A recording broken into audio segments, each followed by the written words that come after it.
After yet another embarrassing performance from the New York Rangers and some awful decisions from coach Peter Laviolette, he had some mind-boggling comments to make post-game, and it leaves the Rangers no other option but to look in a different direction this offseason with both coaching and management. We're going to break it all down in this episode of Rangers Digest, but before we do that, a quick reminder to hit that subscribe button. About 68% of you who watch these videos are not actually subscribed to the channel. So if you want to stay up to date with everything that's happening with your New York Rangers, because believe me, it is going to be a very busy offseason, this offseason coming up. It's free. Be sure to hit that subscribe button. So officially now, the season's over. They're not making the playoffs. It's over. They've squandered every single opportunity that was lying in front of their feet. And I don't even know if it's necessarily all of the players' fault, because there are a couple guys on this team, like we saw last night in Artemi Panarin, who actually do give a bleep and want to win. But majority of the other guys, that's not the case. And I don't even know if the coach, I think Peter Laviolette might actually be trolling at this point. There's no way this guy is serious. But let's get right into it. I mean, as you saw off the top, this set the tone for the game. I mean, 2 minutes into the game, not even 2 minutes in, this is your attempt at a penalty shot. I mean, this set the tone for the game. That was awful. Awful attempt. I was reading something on Twitter from Molly Walker that the Rangers actually haven't scored a penalty shot goal in a long time. Go check out the stat. It's been a while, right? Score a goal on a penalty shot, please. That set the tone for the game. Rangers fans, coming into this game, you have to win out the rest of the year, and you're already kind of on your toes and like, what's going to happen in this game? It set the tone for the game. Awful, awful performance, and we're going to get into some more stuff here, and let's get right into it. From Phil Kosher, can we fast forward to firing Peter Laviolette? I mean, at this point, it's so over with this coach. Like, I don't even think, and listen, I don't even think Peter Laviolette is that out of touch. I think that he knows what he's talking about, and he knows the game of hockey, right? In terms of interpersonal, interactions with the players, maybe he's a little out of touch at this point, but I think that he knows the sport, and he's asking the players to do something specifically, and they're not. But that also does fall on the coach, that if you lose the room, especially only being here for 2 seasons at this point, it's on the coach. So he's gone. He's so gone. They're going to have to look for another coach. I cannot believe that they let, Chris Knobloch slipped through their fingertips, and now he's gone over to the Edmonton Oilers. I cannot believe that, but that is in the past. They need to look for another coach here. This is not the guy that's going to lead the younger guys on this team to success. It's just not going to happen. And we saw that last night with scratching Gabe Perreault. What are we doing with scratching Gabe Perreault? And a lot of people, I saw you in the comments, and I see the reaction online. He's a young guy. He just came from college. He's not going to help them win. They're not making the playoffs anyway. Let him play NHL games to get NHL experience when the games don't matter. You burned a year of his ELC anyway. Now he's sitting in the press box eating popcorn. Unbelievable. And Peter Laviolette explains his decision to scratch Gabe Perreault tonight, and let's get into it. The players that come right from college, not always is it right into the NHL and into the lineup in an impactful situation. There's a learning process that goes with it. I think playing games is important. I think practicing at a high level is important. There's video that goes with it. There's communication. There's sometimes taking a step back and watching a game too. Gabe Perreault has watched NHL games his entire life. His dad played in the NHL. He's been watching NHL games since before he can remember watching NHL games. Okay? And he's been playing at a high level. He does not need to sit in the press box while you are paying him and burning a year of his ELC to learn how to play the sport. What he needs is to be in the lineup to learn how to play at the NHL level. Laviolette says it in this quote. I'll bring it up again. He literally says it in the quote that, not all the time do you come over right away and make an impact. That I agree with, right? That makes sense. But then in the second part of his quote there's a learning process that goes with it. I think playing games is important. Then why isn't Gabe Perreault playing? Why was Gabe Perreault not in the lineup last night, especially against a team like the Flyers, who have not been good this entire season? This is an absolutely mind-boggling decision from this coach.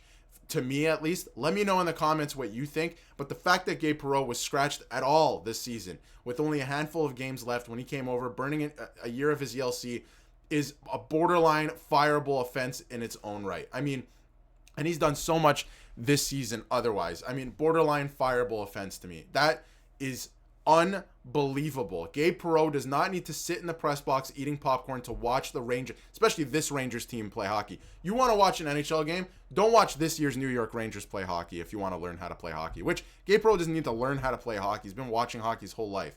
So Vince Mercogliano said, we've been down this road before with young players. We know that, right? Capo Caco, just Alexi Lafreniere almost to a degree, right? We've been down this road so many times. So players who usually get the short end of the lineup decisions, with top prospect Gabe Perreault being scratched in last night's game. And that was kind of one of the quotes that came from that article, was the Peter Laviolette one. And go check out the article. It's a great article about, the yo-yoing of prospects and how that's bad for them. We all know that, and that the Rangers, A, do that, and B, don't even give them the opportunity that they need. Now, Brennan Othmann, for example, is down on the fourth line. I know you need to win hockey games, but the core group of players on this team, they've shown all year that they're not the ones that are going to get it done. Give some ice time to the young guys. They actually care and actually want to make a difference. And, I asked Laviolette, this is from Vince Mercogliano again, about the confusion Fox referenced and how it relates to their man-to-man defensive system, to which he replied, there was no confusion, there was just missed assignments. So clearly, Fox, there is a clear disconnect between coach and players on this team. Clearly, to me now, especially with some of the quotes that are coming out and that we've been covering the last little while, Fox is confused about the coverage on one of the plays, right? He doesn't understand what he's being asked to do. And Laviolette says that there's no confusion, he just missed his assignment.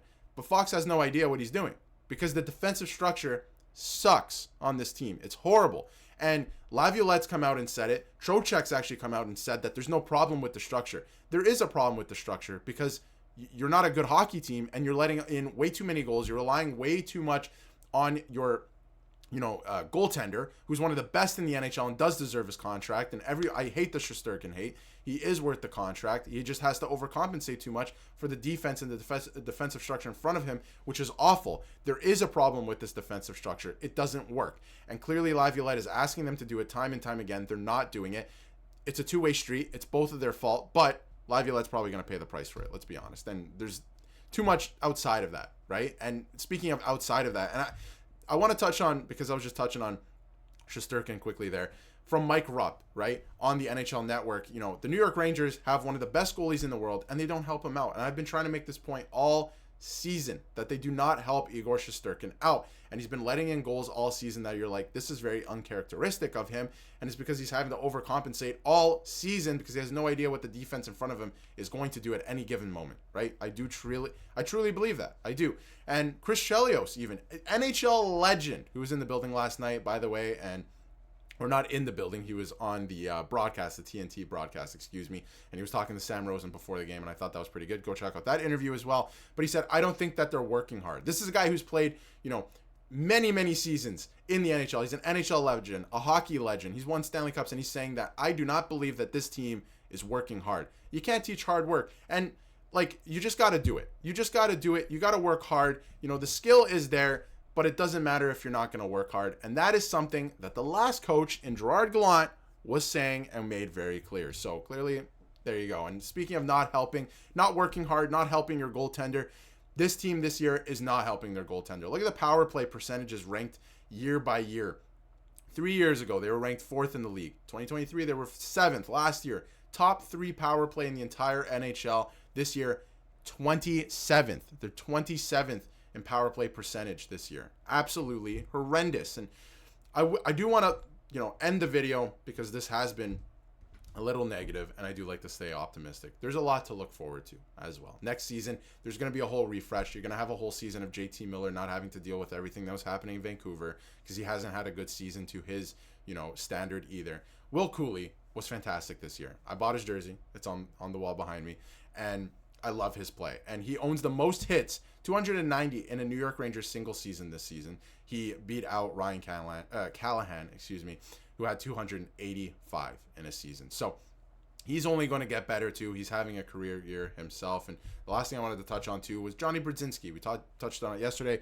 He was the nominee from the New York Rangers for the Bill Masterton Trophy, and he said and spoke out on being the nominee for it. When I first signed in New York, I was fully anticipating only being an American Hockey League guy, just being a leader for the young guys, just being a good captain down in the American League. and then found my way back to the NHL just by doing that. Was never expecting to get back to this point, but hard work and perseverance pays off. And he scored again last night. He's been unbelievable the last couple months. He's found a spot on this team, in my eyes at least, going forward. I don't know how they're going to fill out the rest of the lineup in the offseason, but he's been very good and earned a spot in the NHL. But let me know what you think about Peter Laviolette's, decision making recently, all of that. And I think that we're just headed for a collision course here in the or we're on a collision course, I think, for a firing here in the offseason. And maybe not just him. I think Chris Drury is on the hot seat too, because how many coaches have you fired at this point and been able to bring in?